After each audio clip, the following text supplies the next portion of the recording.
everyone, Alexa Donne here, and today I am going to be talking a bit on the fly about how a professional author approaches revision.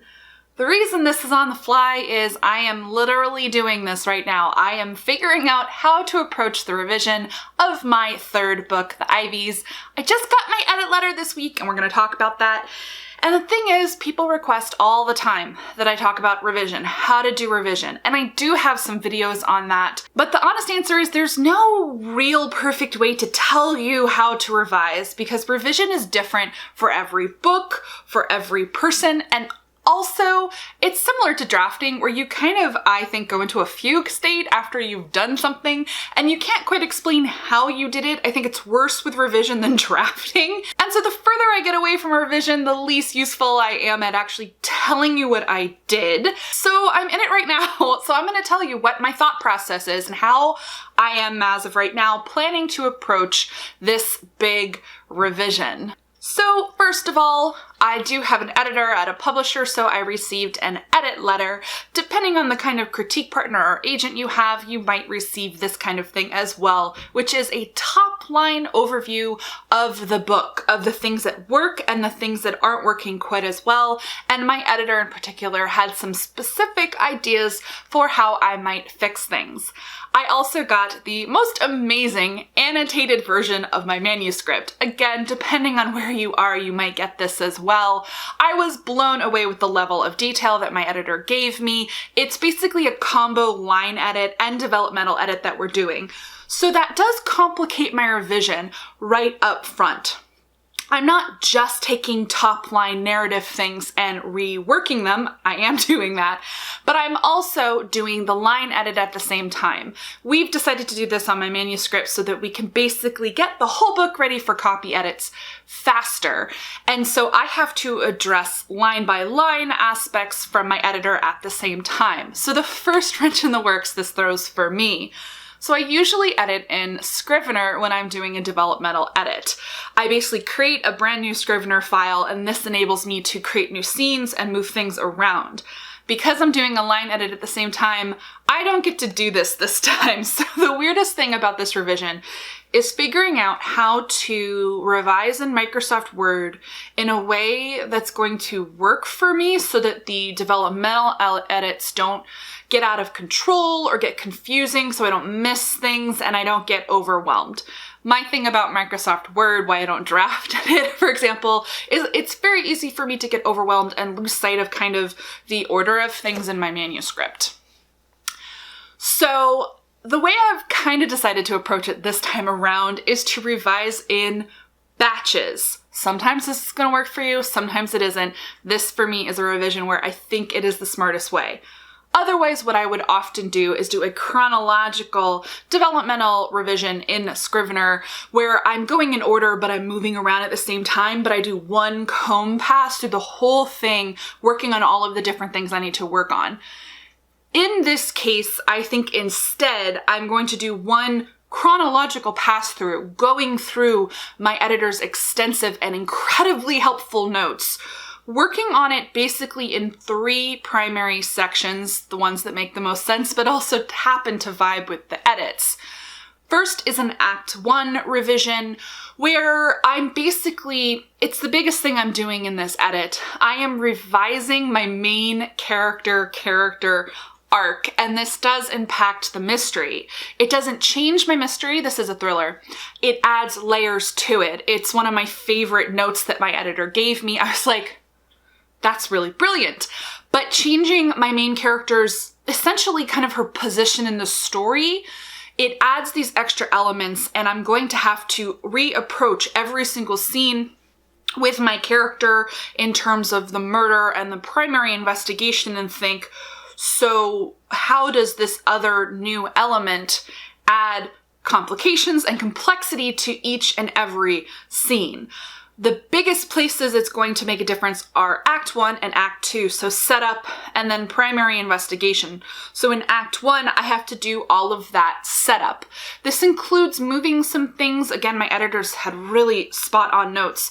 Little character descriptions or quirks that came up a little later in Act 1 where she's like, what if you did this, to incorporate it sooner in the book. Really, really good notes. So I'm going to be doing all of those changes. It's not so much major rewrites. I'm rearranging order of things. I might take something from chapter 6 and find a way to work it a line or two into chapter 2. My editor was really, really good with essentially continuity, pointing out things later like, okay, you have this really strong detail here. What's a tiny way to sprinkle it into chapters 1 through 3? So I'm going to be doing those things in Act 1. Then in Act 2, I'm going to have my most rewrites. It's nothing crazy. There's a few places where I will be condensing. This is just generally a really smart thing to do in revision, where if you have two scenes that repeat some interactions or information, you find a way to combine them into one. I've got one or two of those that I need to do so that I can create a few new scenes for this new character and mystery progression. It's adding complexity, as I mentioned. The core mystery isn't changing. I'm adding more complexity of kind of discovery of things about people, adding some more like micro twists and reveals, which I'm very excited about. But that means Act 2 will have the most rewriting. Then I have to tackle Act 3 totally separately. I already knew that I was going to be rewriting my ending. That is literally just like the last 3 chapters, but there's one major thing that my editors suggest I change, and I'm gonna do it. It's big, and I've been noodling on it honestly since they bought my book. Even though I just got the edit letter last week, I have known about these kind of top-line edit ideas for a few months, so I've been able to think about them. And that's actually a great tip for you. So you don't like it, but sometimes the best revisions come with months and months of noodling. So I've been noodling on how should I change the ending since October, and I'd say things only really crystallized in a way that I was happy with in January. In January, it's really all about making a decision. The thing is, when you know that there's a problem, there's often dozens of different ways for you to solve that problem in your book, but you have to just like decide. So I decided what the one major thing, I knew the one major thing that would change, but I decided on my cause and effect. Because there's like the fantasy ending and there's the depressing realistic ending, and I'm actually going for a depressing realistic ending.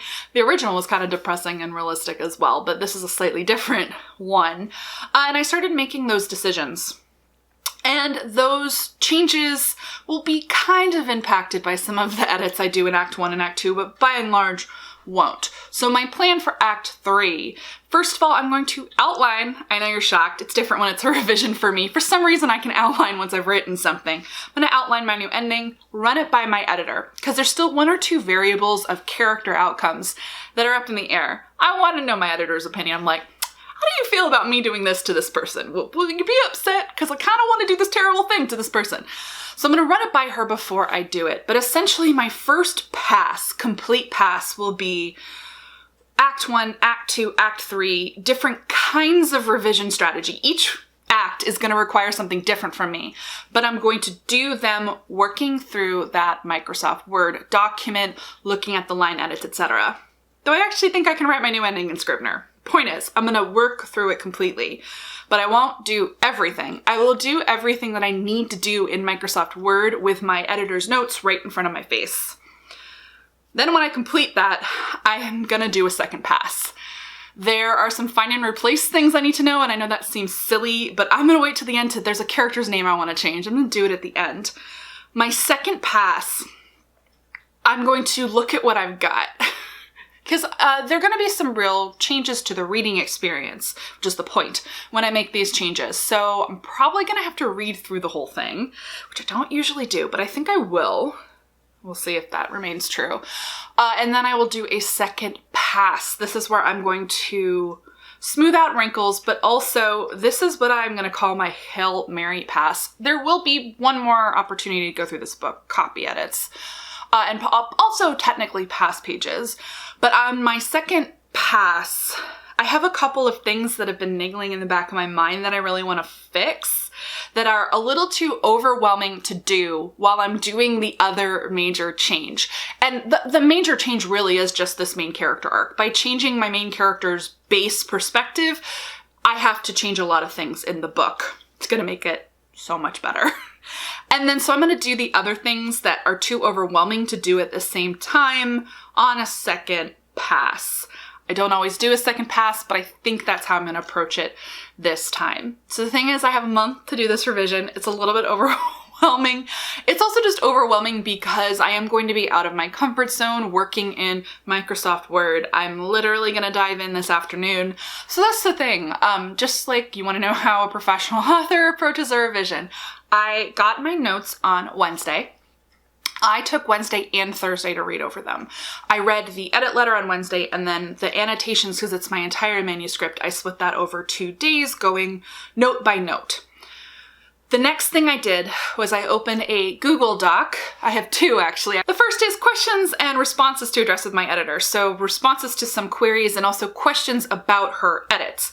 The other document I created was basically key problems that I have to solve. And then under each key problem, I've started a bullet pointed list, brainstorming ideas on how to solve it. So just to give you an idea, there's one where my editor suggested my character receive threats. It's a great idea, it ups conflict. So I just have a bullet point. I'm like, someone should be threatening my main character. And my bullet points are 3 options with question marks like why and how. And this is just to get my brain going on teasing out the ripples of whatever choice I'm going to make. Someone's going to threaten my main character and I don't know who. And I put kind of the obvious choice and then I put a less obvious choice, and I still need to tease out what I want to do. That is actually probably going to be a second batch edit thing. And then the next thing that I did was I went to my critique partners. Critique partners are so essential. So someone who's read the previous version of your manuscript, who knows it almost as well as you do, and then you share with them. I shared with them the edit letter, and I shared with them my brainstorm document so that I could bounce ideas off of them, get their sense of what they thought of the edit letter. I did this with 3 critique partners and we all agreed that the notes were spot on, and very, very happy with all of the suggestions. And I'll tell you, not every editor or critique partner offers bang on suggestions, but mine did. I'm really grateful to her. She gave me some super great ideas for not just that something was wrong, but how to fix it. And that doesn't always happen. It's great because it gives me something to start with, which I like. But I also teased out specific ideas with those critique partners. I said, okay, I have this problem in Act 2 and this change that my editor has suggested. I don't think the suggested change will work. This is a real example. How do I accomplish the solution by different means? And I've been bouncing ideas and going back and forth with my CPs. I still haven't figured it out, by the way. There's a little bit of discovery writing and revision too. I'm gonna start with the things I know how to fix in Act 1, and then some things I do have to figure out on the fly in Act 2, or I have to figure out with more brainstorming and problem solving before I get there. So that's where I am. And actually next, if you want to know how a professional author does this, in my case, I also do rely heavily on my agent. My agent is also reviewing my edit letter and notes, and we are going to have a conversation early next week. So I'm going to get started on the things I'm more secure in first, just so that I don't lose a weekend of work. But then I'm going to have a conversation with my agent, and that questions document for my editor, probably going to have a phone call with her. So that is how I'm approaching this revision. Thankfully, I'm very energized, and again, we writers don't like it, but it's true. I finished revising this book at the very end of August. So at this point, I'm looking at 5.5 months break from the manuscript, which I think is just about right. I started getting excited, really excited to edit in about mid-January, and I think this naturally happens. You get that perfect amount of distance from the manuscript, and suddenly your brain starts firing and really giving you helpful solutions for fixing problems. You also have that distance so you don't get really, really knee-jerk upset at the things that people suggest changing. Generally, you should try not to get too attached to every single thing. There are things you stand for, and then there are things that you need to be open to changing. But I honestly think I am in the perfect spot to do this revision. I am energized. I cannot wait. I am honestly just most excited by how spot on my editor's notes were. She really understands the book. She gets it on a level that it just makes me feel all warm and fuzzy inside. There's even some things that she feels about the manuscript that I didn't see myself, and she says it and I'm like, you're gonna make me cry. So I'm just excited to dive into this. Having someone believe in you is very, very important. For me, it's my editor and my agent. For you, it could be a trusted critique partner. This is why critique partners are so essential, but yeah, this is how I am approaching my revision. Wish me luck. I have a month to do it. If I have to ask for an extension, I will ask for an extension, but I feel like that is a later problem. I'm gonna try to do my best. So let me know down below in the comments, what questions do you have about revision? Because it is so nebulous and a different process for every author and every book. I will probably do better directly answering questions, so drop those down below and give this video a thumbs up if you like it. I will make more videos about writing and editing and the traditional publishing process. And if you're not already subscribed to the channel, go ahead and do that. I post new videos 2 to 3 times a week. Thank you so much for watching, and as always, guys, happy writing.